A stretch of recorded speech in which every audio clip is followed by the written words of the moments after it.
ನಮಸ್ಕಾರ ಆತ್ಮೀಯರೇ, media house ಕನ್ನಡಗೆ ಸ್ವಾಗತ. ರಾಜಕೀಯದಲ್ಲಿ ಯಾರೂ ಶತ್ರುಗಳಲ್ಲ, ಯಾರೂ ಮಿತ್ರರು ಅಲ್ಲ ಅನ್ನೋ ಮಾತಿದೆ. ಈ ಮಾತು ಆಗಾಗ ನಿಜ ಆಗ್ತಿದೆ ಬಿಡಿ.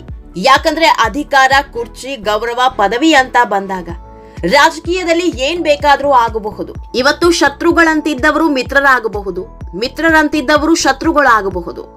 ಆದ್ರೆ ಕೆಲವು ನಾಯಕರಿದ್ದಾರೆ, ಅಧಿಕಾರ, ಪಟ್ಟದ ಆಸೆಯನ್ನ ಬದಿಗಿಟ್ಟು ರಾಜಕೀಯ ಮಾಡುವವರು. ಅಧಿಕಾರ ಇವತ್ತು ಬರುತ್ತೆ, ನಾಳೆ ಹೋಗುತ್ತೆ. ಆದ್ರೆ ಗಳಿಸಿರೋ ವಿಶ್ವಾಸ, ನಮ್ಮಲ್ಲಿರೋ ನಂಬಿಕೆ ಹಾಗೆ ಇರಲಿ ಅಂತ ರಾಜಕೀಯದಲ್ಲಿ ಹೆಜ್ಜೆ ಹಾಕೋರಿದ್ದಾರೆ. ಆತ್ಮೀಯರೇ, ಕೆಲವು ದಿನಗಳಿಂದ ರಾಜ್ಯ ರಾಜಕೀಯದಲ್ಲಿ ಒಂದು ಸುದ್ದಿ ದೊಡ್ಡ ಮಟ್ಟದಲ್ಲಿ ಚರ್ಚೆಯಾಗ್ತಾ ಇದೆ. ಸಿದ್ದರಾಮಯ್ಯ ಹಾಗೂ ಸತೀಶ್ ಜಾರಕಿಹೊಳಿ ದೂರ ಆಗಿದ್ದಾರೆ. ಇವರಿಬ್ಬರ ಮಧ್ಯೆ ಮೊದಲು ಇದ್ದಂತಹ ಆತ್ಮೀಯತೆ ಇಲ್ಲ. ಗುರು ಶಿಷ್ಯರಂತೆ ಇದ್ದವರು ಈಗ ದೂರ ಆಗಿದ್ದಾರೆ ಅನ್ನೋ ಆರೋಪ ಕೇಳಿ ಬರ್ತಾ ಇದೆ. ಇದಕ್ಕೆ ನಾನಾ ರೀತಿಯ ರೆಕ್ಕೆ ಪುಕ್ಕ ಕಟ್ಕೊಂಡು ಸುದ್ದಿ ಮಾಡೋರು ಇದ್ದಾರೆ.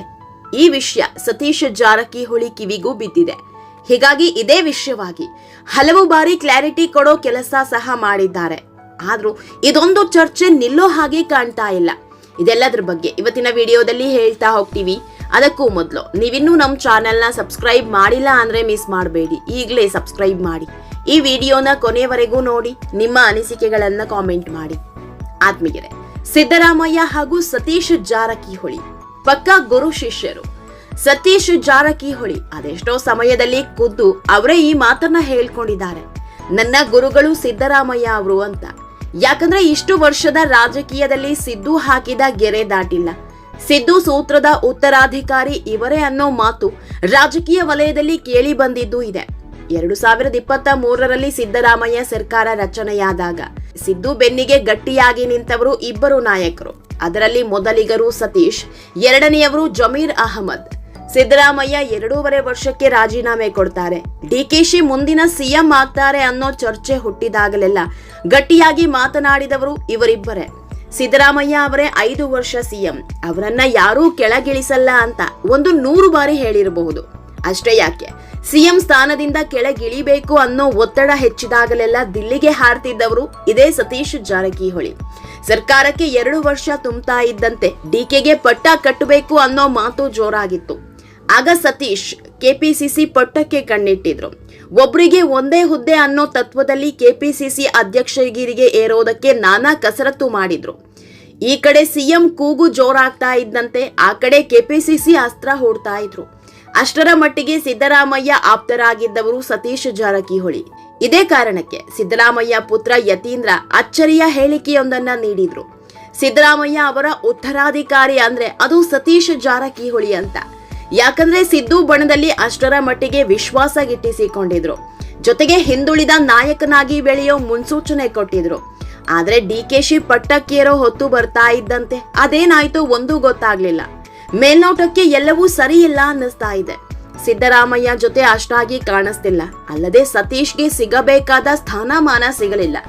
ಸಿದ್ದರಾಮಯ್ಯ ಅವರು ತಮ್ಮ ಆಪ್ತರಿಗೆ ಆಯಕಟ್ಟಿನ ಜಾಗ ಮಾಡಿಕೊಡಲಿಲ್ಲ ಅನ್ನೋ ಮಾತು ಸಹ ಕೇಳಿ ಬಂದಿದ್ವು. ಆದ್ರೆ ಸತೀಶ್ ಜಾರಕಿಹೊಳಿಗೆ ಇದ್ದ ದೊಡ್ಡ ಕನಸು ಅಂದ್ರೆ ಮಂತ್ರಿಗಿರಿ ಜೊತೆಗೆ ಕೆಪಿಸಿಸಿ ಅಧ್ಯಕ್ಷರಾಗಬೇಕು ಅನ್ನೋದು. ಆದ್ರೆ ಆ ಆಸೆ ಕೊನೆಗೂ ಈಡೇರ್ಲೇ ಇಲ್ಲ. ಒಬ್ಬರಿಗೆ ಒಂದೇ ಸ್ಥಾನ ಅನ್ನೋ ನಿರ್ಧಾರದಿಂದಾಗಿ ಮಂತ್ರಿಗಿರಿಗೆ ತೃಪ್ತಿ ಪಟ್ಕೊಳ್ಬೇಕಾಯ್ತು.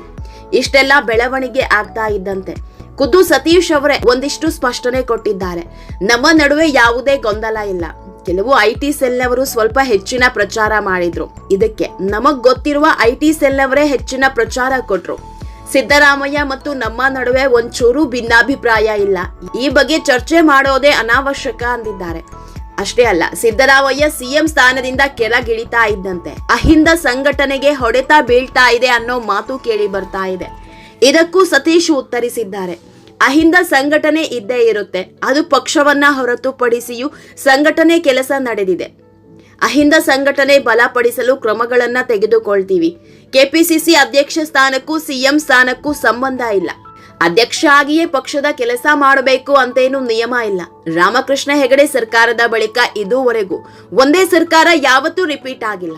ಅಂದ್ರೆ ಈಗ ಸರ್ಕಾರದಲ್ಲಿದ್ದವರು ಮುಂದಿನ ಬಾರಿಯೂ ಮತ್ತೆ ಅಧಿಕಾರಕ್ಕೆ ಬಂದಿಲ್ಲ. ದುಡಿದರೆ ಕೂಲಿ ಸಿಕ್ಕೇ ಸಿಗುತ್ತೆ. ಡಿಕೆ ಶಿವಕುಮಾರ್ ನೇತೃತ್ವದಲ್ಲಿ ಕೆಲಸ ಮಾಡಿದ್ದೇವೆ ಅಂತ ಅವರಿಗೆ ಅಧಿಕಾರ ಕೊಟ್ರು. ಯಾರು ಪಕ್ಷಕ್ಕಾಗಿ ದುಡಿತಾರೆ ಅವರಿಗೆ ಅಧಿಕಾರ ಸಿಗಲೇಬೇಕು. ಸದ್ಯಕ್ಕೆ ನನಗೂ ಕೂಲಿ ಸಿಕ್ಕಿದೆ, ಮಂತ್ರಿ ಮಾಡಿದ್ದಾರೆ, ಡಬಲ್ ಸಮಾಧಾನ ಆಗಿದೆ. ಕೆಲಸ ಮಾಡುವವರಿಗೆ ಹುದ್ದೆ ಅವಶ್ಯಕತೆ ಇಲ್ಲ. ನನಗಿನ್ನೂ ವಯಸ್ಸಿದೆ, ಅಧಿಕಾರದ ಬಗ್ಗೆ ಮುಂದೆ ನೋಡೋಣ ಅಂದಿದ್ದಾರೆ. ಆತ್ಮೀಯರೇ, ಸತೀಶ್ ಏನೋ ಈ ಅಂತೆ ಕಂತೆಗಳಿಗೆ ಕ್ಲಾರಿಟಿ ಕೊಡೋ ಕೆಲಸ ಮಾಡಿದ್ದಾರೆ. ಆದ್ರೆ ತೆರೆಮರೆಯಲ್ಲಿ ಈಗಲೂ ಗುಸುಗುಸು ಅಂತಿದೆ. ಸಿದ್ದರಾಮಯ್ಯ ಅವರ ಹಿಂದೆ ಮುಂದೆ ಓಡಾಡ್ಕೊಂಡಿದ್ದ ನಾಯಕರು ಈಗ ಜೊತೆಗಿಲ್ಲ. ಜಮೀರ್ ಅಹಮದ್ ಖಾನ್ ಕೂಡ ಸಿದ್ದು ಬಣದಿಂದ ದೂರ ಆದಂತೆ ಕಾಣ್ತಾ ಇದೆ. ಜಮೀರ್ ಹೆಸರು ಹೇಳ್ತಾ ಇದ್ದಂತೆ ಸಿದ್ದರಾಮಯ್ಯ ಗರಂ ಆಗಿದ್ದಾರೆ. ಹೀಗಾಗಿ ಮುಂದೆ ಏನೆಲ್ಲ ಬೆಳವಣಿಗೆ ಆಗುತ್ತೆ ಅನ್ನೋದನ್ನ ಕಾದ್ ನೋಡ್ಬೇಕಿದೆ. ಆತ್ಮೀಯರೇ, ಈ ವಿಡಿಯೋ ನಿಮಗೆ ಇಷ್ಟವಾದಲ್ಲಿ ಲೈಕ್ ಮಾಡಿ, ಶೇರ್ ಮಾಡಿ, ಕಾಮೆಂಟ್ ಮಾಡಿ. ಇನ್ನೂ ನಮ್ಮ ಚಾನೆಲ್ನ ಸಬ್ಸ್ಕ್ರೈಬ್ ಮಾಡಿಲ್ಲ ಅಂದ್ರೆ ಮಿಸ್ ಮಾಡಬೇಡಿ, ಈಗಲೇ ಸಬ್ಸ್ಕ್ರೈಬ್ ಮಾಡಿ.